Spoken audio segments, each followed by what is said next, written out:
Good morning, everybody. Today we're going to start back on Blitzkrieg as far as getting the front end chopped off, a couple other bars off of it, and start replacing all the tubing cabling this week along with the tabs and hardware we needed. But before we jump on that, I've got to get Pinky out of the shop because if we start throwing sparks from grinding and welding, crew chief's not going to be happy. So let's get Pinky out and then we're going to jump on the car and see what we can get done today. I want to show you guys a quick little tip. So I'm going to splice the tubing here. I'm probably gonna splice it here if I don't go ahead and just get rid of it. But I just want to show you this as an example.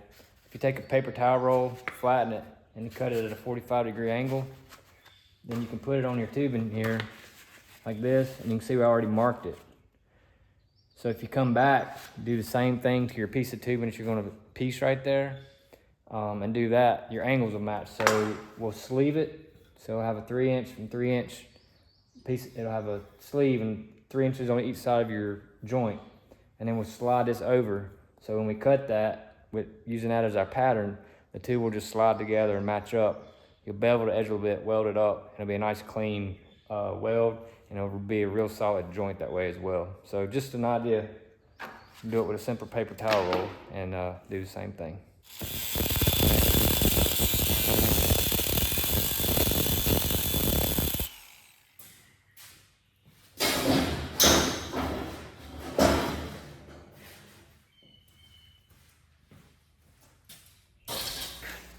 All right, guys, we got the front clip off. You see I've got the 45 cut here. Got these two cleaned up. We'll have to rosebud when we sleeve this. Thought I had, well, anyway, we'll slide a tube in here, rosebud that, slip our other piece on here and rosebud that, and that'll make a solid joint. So these are ready. We'll finish getting all this cleaned up, and then we'll start bending some pieces to build it back together.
Okay, guys, been a long day. Got the shop cleaned up, ready to go. Call it a night, pretty much.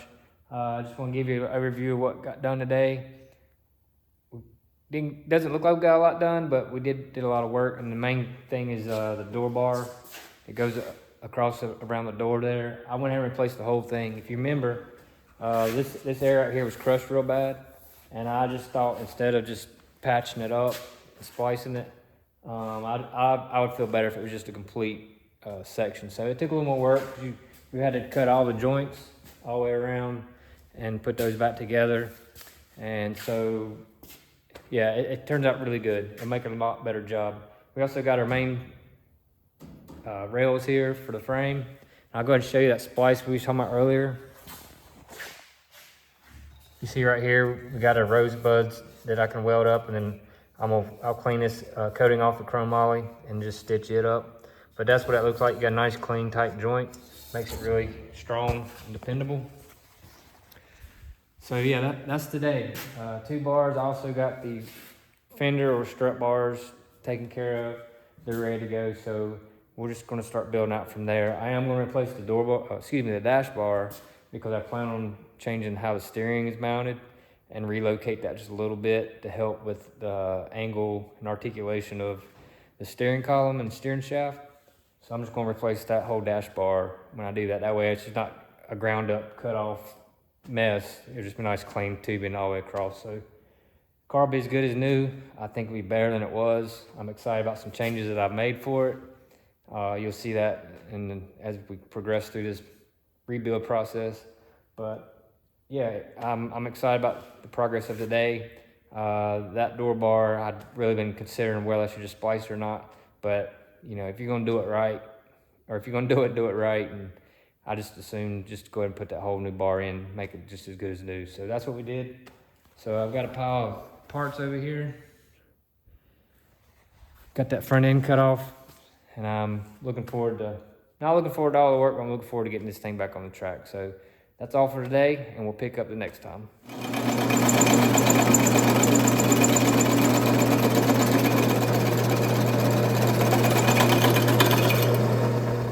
Alright guys, I got the 2 front rails put in, fender bars, strut bars, whatever you want to call them.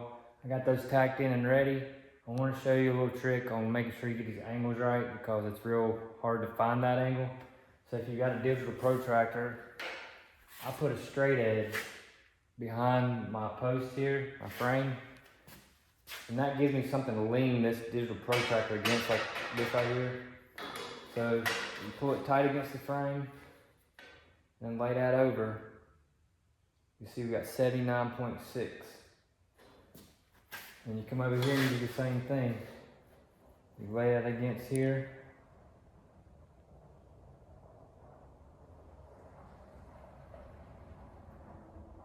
$79.7.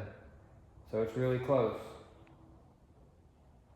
When you do that, the reason is, if you're holding it right here, just say you've got 70, and then if you put it right here, you've got 60. So that makes sure that you're putting that digital protractor in the exact same spot on both frame rails to make sure you're getting a true reading. So that's how I get them lined up, get them equal. I try to get everything as close as you can.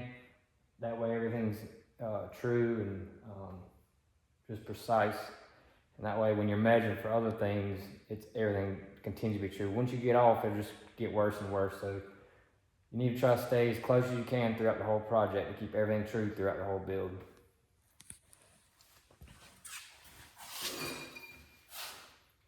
Alright guys, starting to get our motor plate brackets and stuff in. We'll do some bracing in here. It's a little bit different than what we originally had. But I finished off this corner here. I've got my angles about right.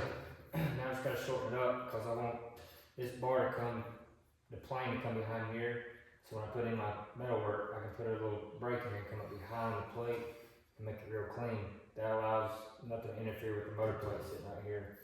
So let's shorten this up and get this in, get it tacked in, and then we'll start running our other bars and get this tied up. And then once we do that, we should be really close to just welding everything in place.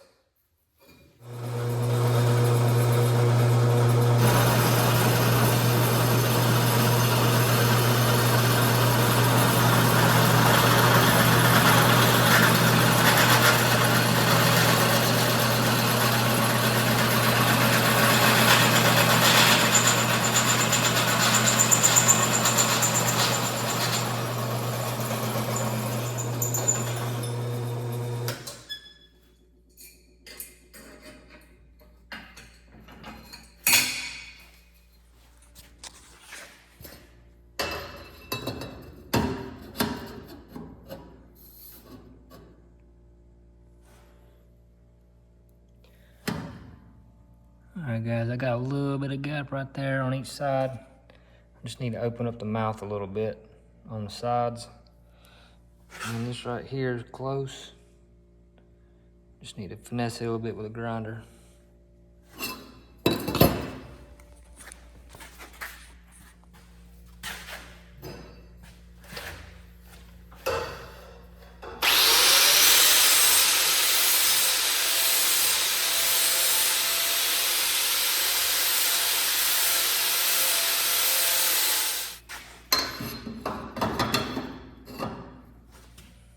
Alright guys, looks pretty good. Nice and tight on both ends.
Got that tacked in, nice tight joints, so I weld it real nice and pretty, look real clean. So we've got this here, we've added this, so originally we had this here, it's 1 5/8, which is per SFI rule, so now we're just casing it for a firewall.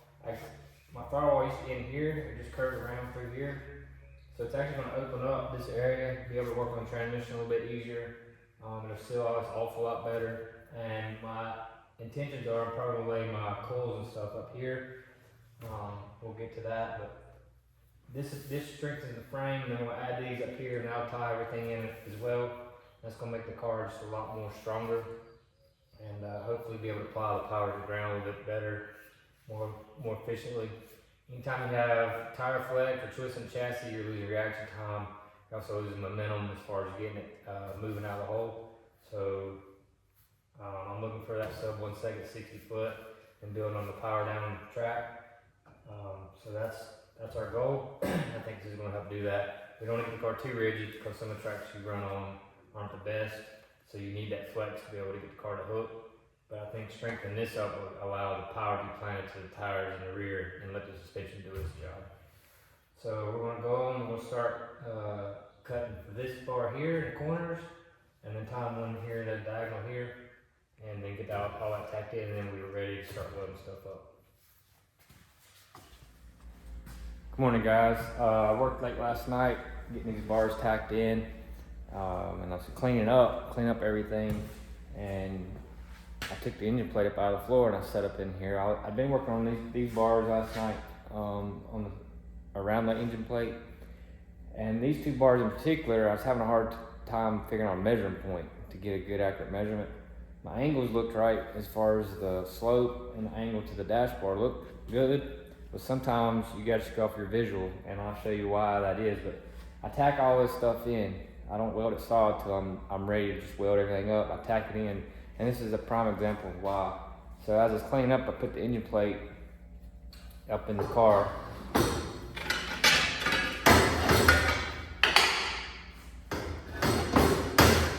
And I was thinking, why didn't you do that to begin with? Because I literally have a straight edge that I could put right here. And if you notice, they're off just a little bit. So what I'm gonna do is I'm gonna cut this tack off and I'll move this bar. I didn't like the coping on this particular tube anyway. I got the leg of it a little short. This is gonna allow me to fix that. I can drop that down and I can make this even. It'll just make the tin work look a lot smoother, a lot cleaner when we get that in. Just to give you an idea of what we've been doing, if you look, you can see the bars we have here, where before, we literally just had the two bars here to tie the engine plate in, and that was about it. So I'm hoping this is gonna help a little bit with the twist in the chassis. It wasn't bad, but we just need to eliminate that. So again, I'm just gonna go right here. I'm gonna cut this tack here, tack right here. We're gonna take that out, clean it up, and get it nice and neat. And then we'll be ready for doing our cups for our struts. And I am gonna tie one bar from the engine plate tubing to the strut bar to tie that in. And then we'll be ready to do our mounts for the front engine plate. And we're gonna be real close, just doing tabs for A-arms, little things like that, but we'll be real close to getting this thing ready to get painted and start reassembling. All right, so I fixed this bar here to get it down parallel. Remember I showed you there top of the motor plate. So just a guy named Bob Ross. I used to watch him at my grandmother's on the weekends when I'd stay with her. He would paint, and he always say happy accident. And I used to say it all the time. It took me a long time to realize where I actually got that from. And it's from Bob Ross. If you remember Bob Ross, just comment down below. And anyway, so it was a happy accident. The reason is I didn't like the coping that was on the end of that piece of tubing, but because I had to move it, it actually allowed me to clean it up and make this leg longer so it looks better.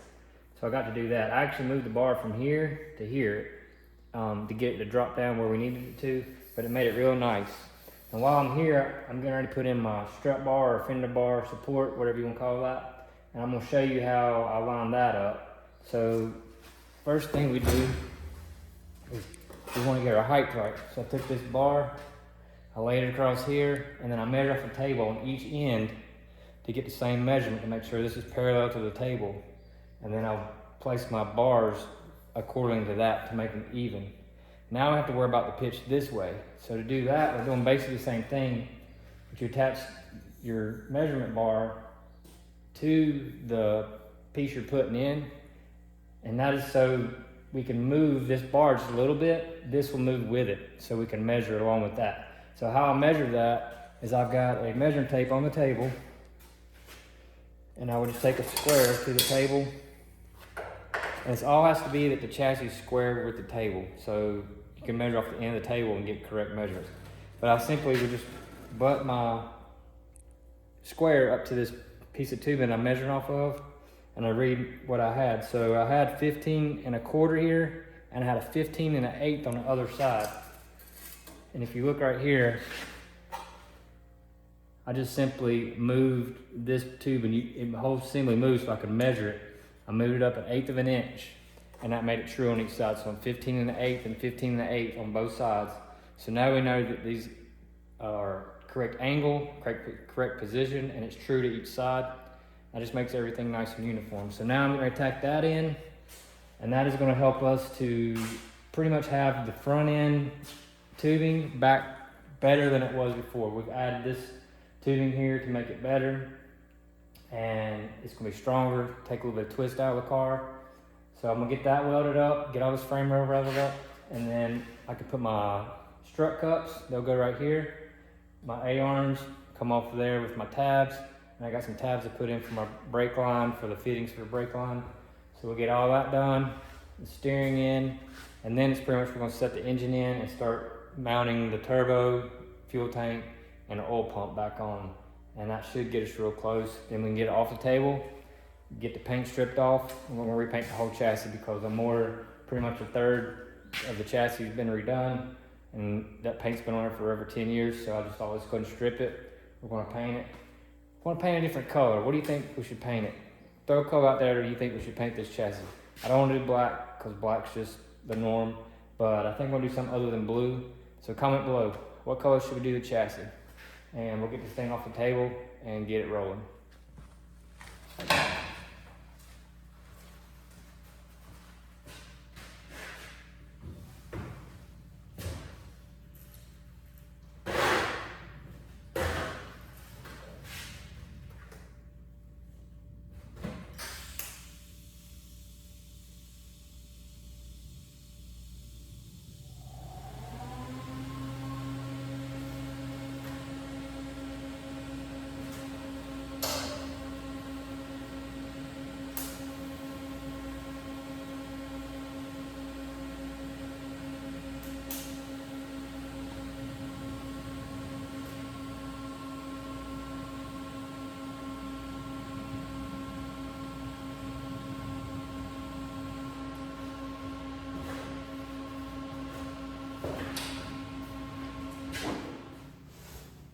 Okay guys, we're gonna wrap up this video. Before we do, I just wanna show you that this is literally the waste that I had from this entire project. And I say that to encourage you that if you take your time and just don't rush, you can do this job. Measure 5 times, cut once.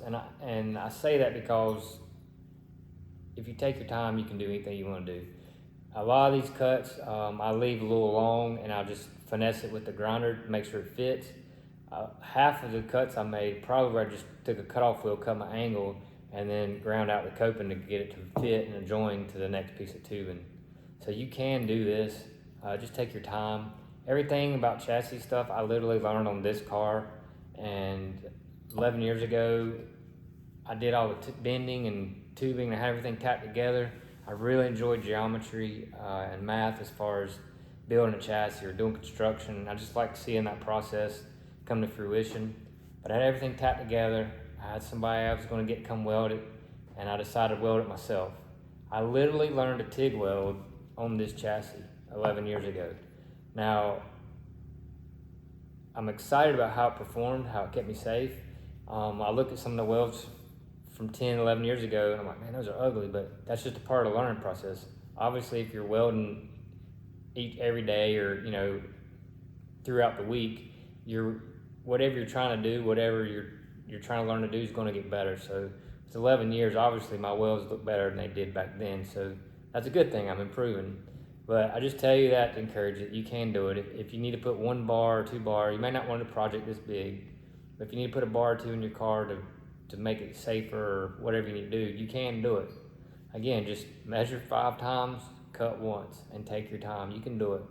I'm really excited about what we've done here. The front half is so much better than it was. Again, when I built this car, I was learning. It's done real well, but as we've made more power now, this new VR6 that we built has so much torque that it was beginning to start twist the chassis a little bit. So it was a good time to just go ahead and take care of that. So we're taking care of that along with some other chassis upgrades, and I hope we can push the envelope even further. I'm really excited about what's going to take place with the car, what we can do with it, and again, I just enjoy the car. So if you've been here with us this long on the video, thank you. I just ask you to subscribe, share with your friends, comment below about what color chassis we should do, or if you remember who Bob Ross was, just comment that below. And again, we'll see you next time when we get this thing on the ground and get it rolling.